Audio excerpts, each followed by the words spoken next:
అయినా నాగేశ్వరి పాత పేరు కదండి. ఈశ్వరి కాస్త బాగుంది. ఏమిటి అమ్మా నాన్నల ముందు మనకి నిజంగానే పెళ్లి జరగబోతుందని నమ్మించేలా యాక్ట్ చేయడానికి కష్టంగానూ ఉంది, బాధగానూ ఉంది.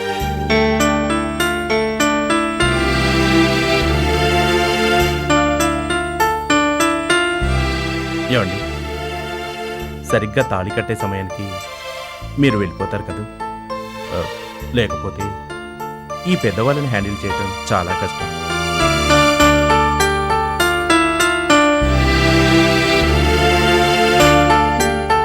అసలు పెళ్ళి అంటే ఉండండి, ఎవరు వచ్చినట్టున్నారు, వెళ్ళి చూసేస్తాను.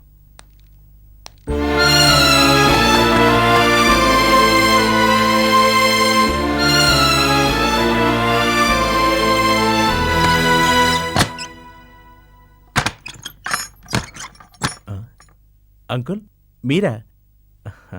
రండి.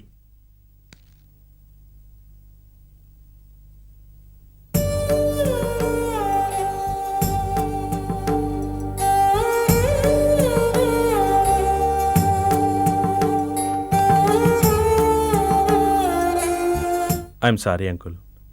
దేనికి బాబు?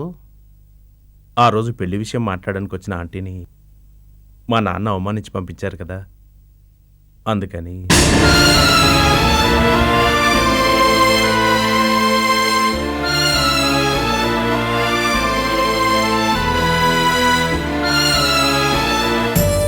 భగవంతుడా, ఇది బొమ్మల పెళ్ళని, నాతో అతని పెళ్లి జరగదని అనుకుంటున్నాడు.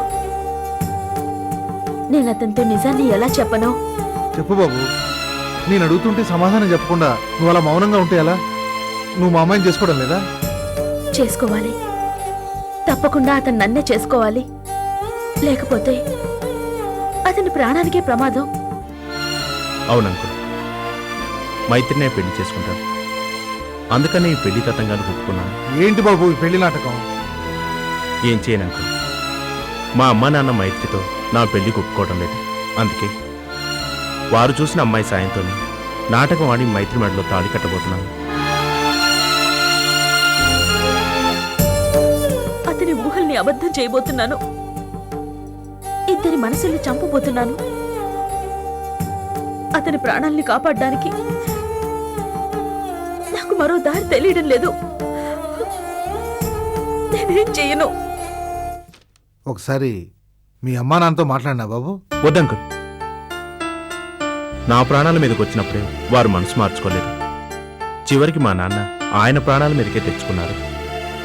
మీరు చేయవలసిందల్లా మైత్రిని తీసుకొని పెళ్లికి రావడం, సరిగ్గా తాళి కట్టే సమయానికి పీటల మీదకి తీసుకురావడం. నా పెళ్లి ఎంతో ఘనంగా జరిపించాలని అమ్మ నాన్న కలలు కన్నారు. కానీ ఇప్పుడు ఇలా వారు లేకుండా, కనీసం వాళ్ళ ఆశీర్వాదమైనా లేకుండా జరగబోతుంది. తప్పకుండా మా ఆశీర్వాదం నీకు ఎప్పుడూ ఉంటుంది. నేను అమ్మాయిని మా వాళ్ళందరినీ తీసుకొస్తాను. Thank you uncle. బాబు, నీకోసం ఈ పెళ్లి నాటకం ఆడటానికి ఒప్పుకున్నా ఆ బంగారు తల్లిని ఒకసారి చూడాలని ఉంది. అలాగే ఉండండి, పిలుస్తాను.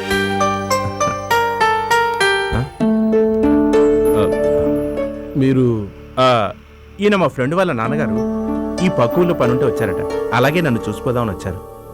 అలాగా? నమస్కారం అండి. నమస్కారం. అశోక్, టీ కాఫీ ఏమైనా ఇచ్చేవారా? అబే ఇప్పుడు అవేమీ వద్దమ్మా, మేము బయలుదేరతాం. ఉండండి అశోక్, పత్రిక ఇవ్వరా?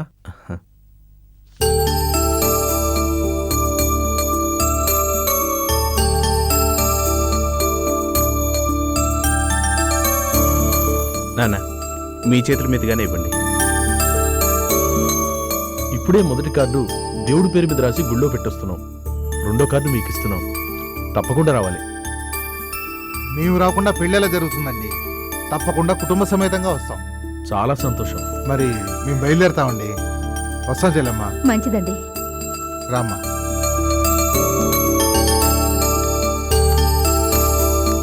అమ్మాయి ఎదురా పూజ గదిలో ఉన్నట్టుంది. పత్రికలు రాగానే పూజలు మొదలెట్టేసినట్టుంది. పిచ్చి పిల్ల.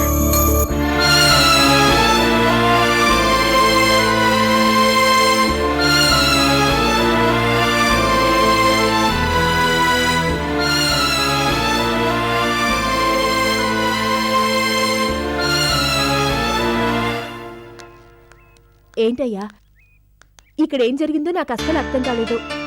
నేను మిమ్మల్ని ఇక్కడ తీసుకొచ్చింది మీ అమ్మాయి నాగేశ్వరి గురించి వాకప్ చేద్దామని. మీరేమో అసలు ఆ విషయమే ప్రస్తావనకు తీసుకురాలేదు. ఆ ధర్మకర్త గారి కొడుకు మీ ఇంటి కల్లుడు కాబోతున్నారంటున్నారు. మధ్యలో ఏదో నాటకం అంటున్నారు. మొత్తానికి నాకు ఈ తిరకాసేమీ అర్థం కాలేదు. ఏం లేదమ్మా, ఈ ధర్మకర్త గారి కొడుకు మా చిన్నమ్మాయి మైత్రి ప్రేమించుకున్నారు. పెళ్లికి వీళ్ళు ఒప్పుకోవడం లేదు. ఇప్పుడు నాటకం ఆడి పెళ్లి చేసుకోబోతున్నారు. ఇలాంటప్పుడు మా పెద్దమ్మాయి కనిపించడం లేదని వీళ్లతో చెప్తే రేపు ఈ విషయంగా కూడా పెళ్లిలో గొడవలు తలెత్తచ్చు. అందుకే అంతా విని వచ్చేసాను. పదమ్మ వెళ్దాం.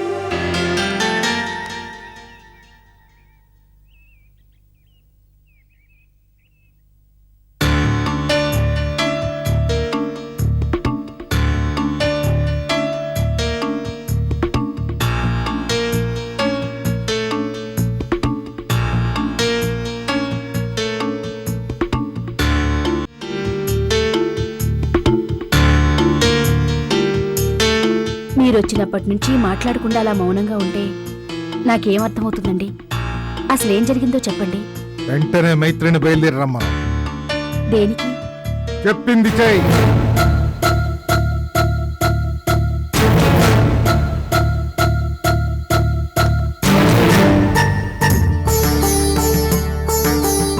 స్వామి, ఏమిటి ఈ నాటకం? మీరు నాగేశ్వరిని చూశానంటున్నారు. మరి తీసుకుని వచ్చి ఉండొచ్చు కదా స్వామి. నాగేశ్వరిని నడిపిస్తున్నది ఆ తల్లే అయినప్పుడు తీసుకురావడానికి నేనెవర్ని పూజారి? అయినా ఆ తల్లి నన్ను పంపింది నాగేశ్వరిని ప్రమాదం నుంచి కాపాడి సంరక్షించమని, భవిష్యత్తులో జరగబోయే నష్టం ఏమిటో తెలియచేసి హెచ్చరించమని. అంతే. మరి ఈ పెళ్లి జరిగితే ప్రాణ నష్టమైనా జరగవచ్చు, లేక వారి మనసైనా గాయపడవచ్చు. రెండు కఠినమైన చర్యలే కదా స్వామి. క్షీరసాగరంలో కూడా విషం తరువాతే అమృతం పుట్టుకొచ్చింది పూజారి. ఒక మంచి కార్యం నెరవేర్చాలనుకున్నప్పుడు కొన్నిసార్లు ఇలాంటి నష్టాలు జరుగుతూ ఉంటాయి. మనం వాటిని జీర్ణించుకోక తప్పదు. అసలు ఇలాంటి సమస్య ఎందుకొచ్చిందంటారు స్వామి? ఇందులో ఎవరికీ తెలియని రహస్యం ఒకటుంది. నాగేశ్వరి అశోకుల జాతకాల పొత్తు కుదిరింది. అతను నాగేశ్వరిని చేసుకుంటే దీర్ఘాయుష్కుడవుతాడు. అదే ఆమె చెల్లెల్ని చేసుకుంటే అల్పాయుష్కుడవుతాడు. అయితే అతను ఎవరికి తాళి కడతాడు స్వామి? నాకు మాత్రం ఏం తెలుసు? విధిరాత ఎలా ఉంటే అలా జరుగుతుంది.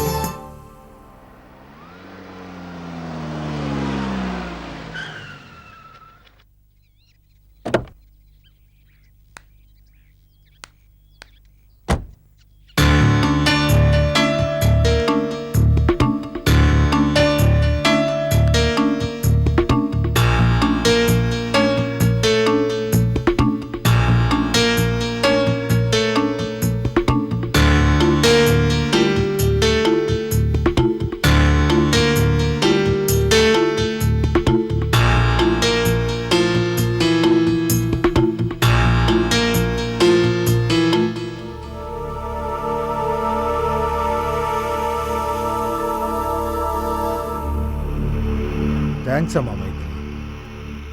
నేను పిలిస్తే రావనుకున్నాను, వచ్చావు. సంతోషం. అదే నాన్న అలా అంటారు? అవునమ్మా, నువ్వు బాగా ఎదిగిపోయావు. అది నాకందనంత. నేను ఇన్నాళ్ళు నువ్వు చిన్నపిల్లవి అనుకుంటుండేవాడిని. కానీ నువ్వు మాకు తెలియకుండా దొంగ పెళ్లి చేసుకునేంత స్థాయికి ఎదిగేవని నాకు తెలియదమ్మా. నాన్న అసలు ఏమైందంటే? అయ్యో, నువ్వేం భయపడకమ్మా, బాధపడకు. ఇందులో నీ తప్పేది లేదమ్మా, తప్పంతా నాది. నా కన్న కూతురు ఏ చిన్న పని చేసినా నాకు తెలియకుండా చేదని గుడ్డిగా నమ్మానే. అది నా తప్పమ్మా. ఇదిగో, ఇది నా భార్య. దీన్ని నమ్మాను, ఇది నన్ను మోసం చేసింది. తల్లి అంటే పిల్లలు తప్పు చేస్తే సరిదిద్దాలి. భార్య అంటే కుటుంబంలో జరుగుతున్న సంగతుల గురించి భర్తకు చెప్పాలి. కానీ చెప్పలేదు. చివరికి నీ పెళ్లి గురించి అశోక్ వాళ్ళ ఇంటికి వెళ్ళి గొడవ పడిన సంగతి కూడా నాకు చెప్పలేదు. ఇకపోతే అత్తగారు అన్న తల్లి తర్వాత అంతటి స్థానం ఇవ్వడిది. నేను కూడా ఇవన్నీ అంతే అభిమానించాను, మర్యాద ఇచ్చాను. కానీ ఈవిడ కూతురు తప్పు చేస్తుంటే మందలించకుండా మడుగులొత్తుతుంది. ఏం చేయను, నేనేం చేయను. అంతా మోసం చేశారు, నన్నంతా మోసం చేశారు. క్షమించండి నాన్న, క్షమించండి. మిమ్మల్ని అవమానించాలను, మోసం చేయాలను ఇలా చేయలేదు నాన్న. నాకు మరో దారి లేక ఇలా చేశాను. నేను చేసింది తప్పే. నన్ను క్షమించండి నాన్న, క్షమించండి. ఏమండి, నేను మిమ్మల్ని మోసం చేయలేదండి. అసలే మీరు నాగేశ్వరి కనిపించడం లేదన్న బాధలో ఉన్నారు. ఇప్పుడు మైత్రి పెళ్లి సంగతి చెప్పడం, మాకు జరిగిన అవమానం గురించి చెప్పడం మంచిది కాదని చెప్పలేదు. మీరు బాధను తట్టుకోలేదని దాచిపెట్టానే గాని మీరు అనుకున్నట్టు నేను అల్లుడుగా మీరు నాకు అల్లుడు కాదు, కొడుకు. మీరు నన్ను తల్లిలాగానే చూసుకున్నారు. పాపం పిచ్చిది దేవకి. మీ వద్ద ఈ విషయాలన్నీ దాచిపెడుతున్నందుకు ఒక్కొక్క నిమిషం ఎంతగా కుమిలిపోతుందో నాకు మాత్రం తెలుసు. అదెప్పుడు ఆలోచించేది నాగేశ్వరి గురించి, మీ గురించి. మీరు ఇలా అపార్థం చేసుకుంటే మేమేం చేయగలం అల్లుడు గారు? సరే, అయిందేదో అయిపోయింది. ఒకరి మంచి కోరి మరొకరు ఇలా పొరపాట్లు చేశారు. అంతా మర్చిపోండి. మైత్రి, నువ్వు అనాథో కాదు, మేము బతికే ఉన్నాం. నీ పెళ్లి నేను జరిపిస్తాను. దేవకి, అన్ని ఏర్పాట్లు చేయి. మైత్రి అశోకుల పెళ్లి జరుగుతుంది.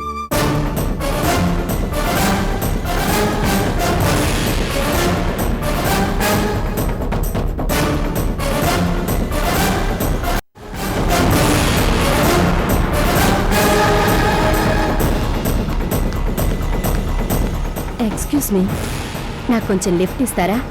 నా కార్కి ప్రాబ్లం వచ్చింది. ఆఫీస్కి టైం అవుతోంది. If you don't mind. Sure, please get. Thank you.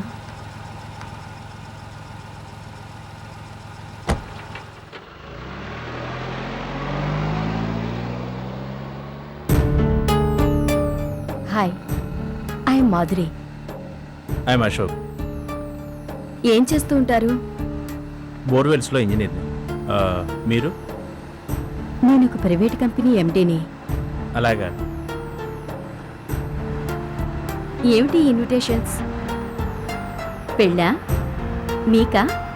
అవునండి. లవ్ మ్యారేజా, అరేంజ్డ్ మ్యారేజా? Love marriage with arranged and not arranged. ఏంటండి కన్ఫ్యూజ్ చేస్తున్నారు? ప్రస్తుతం నాకు కన్ఫ్యూజన్గానే ఉందండి. అమ్మాయి పేరేంటి?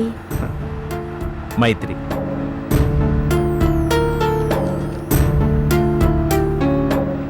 ఇందులో ఈశ్వరి అని ఉందేంటి? అంతా కన్ఫ్యూజనే. పెళ్ళికి రండి, అన్ని కన్ఫ్యూజన్స్కి క్లారిఫికేషన్ వస్తుంది.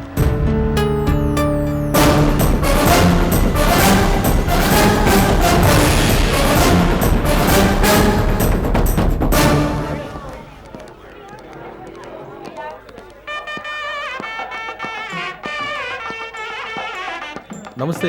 నమస్తే, బాగున్నారా? బాగున్నాను.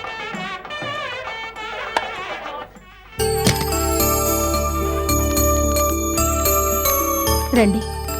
నాగేశ్వరి, ఈవిడ మా పెళ్లి కూతురు, ఇది నా మేనకోడలు. నమస్కారం అండి. బంగారం లక్ష్మీదేవిలా ఉందండి.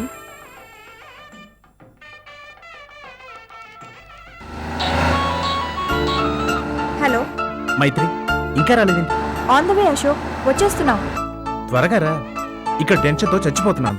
సరే సరే, మేము అక్కడికి వచ్చి ఫోన్ చేస్తాం, వచ్చి తీసుకెళ్ళు.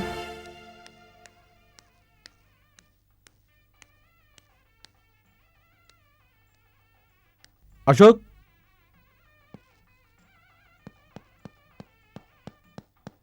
నానా, ఇక్కడేం చేస్తున్నావు? వెళ్ళి వచ్చేవాళ్ళని రిసీవ్ చేసుకో. ఉమ్.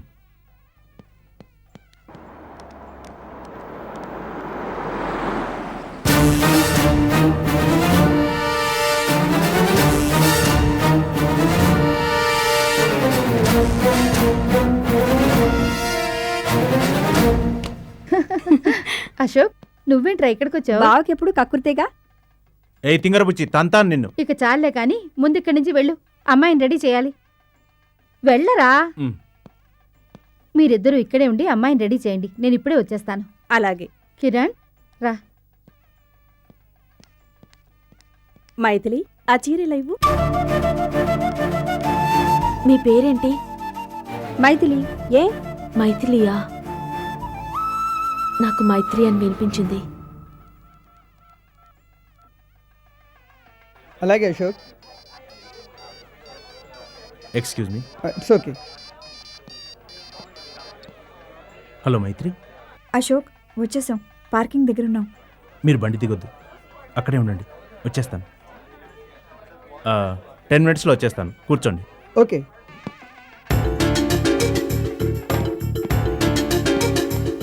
నమస్తే. నమస్తే. పెళ్లి పనులు అంతా బాగా జరుగుతున్నాయా? ఆంటీ వాళ్ళు ఏది? వచ్చారు. దేవకి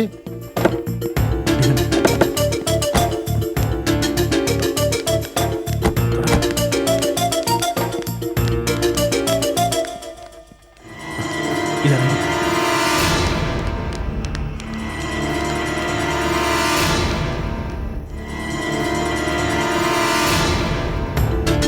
రండి త్వరగా. వచ్చిన వాళ్ళని రిసీవ్ చేసుకోమంటే ఇక్కడేం చేస్తున్నావు? ఇంతసేపు అక్కడే ఉండొచ్చా నాన్న? అన్నట్టు వీడియో వాడు ఇంకా రాలేదు, వాడికి కాస్త ఫోన్ చేసి చూడండి. వాడి నెంబర్ నాకు తెలీదురా. అమ్మ దగ్గర విజిటింగ్ కార్డు ఉంటుందిగా, వెళ్ళి చూడండి నాన్న. అలాగే లేరా, నువ్వెందుకంత టెన్షన్ పడుతున్నావు?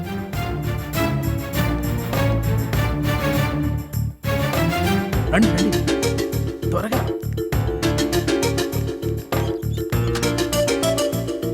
రండి.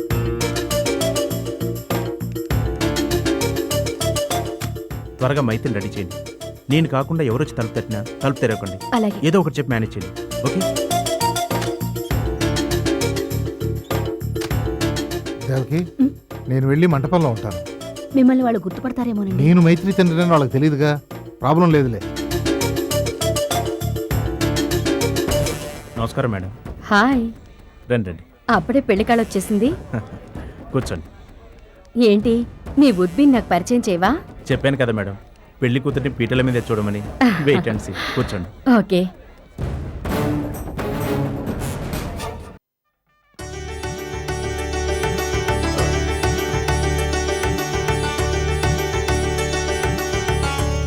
అశోక్, ఈ పెళ్లికి ముఖ్య కారణమైన ఆ అమ్మాయిని చూడాలనుంది. అవును నాయన, ఈ కాలంలో అలాంటి అమ్మాయి ఉందంటే నమ్మలేకపోతున్నా. నాకు చూడాలనుంది. పద అశోక్, వెళ్ళి అమ్మాయిని చూసొద్దాం. ఏంటి పద, అక్కడ మా అమ్మ వాళ్ళు ఉన్నారు, మీరు ఇక్కడే ఉండండి, నేను వెళ్ళి అమ్మాయిని తీసుకొస్తాను. మ్. ఓకే?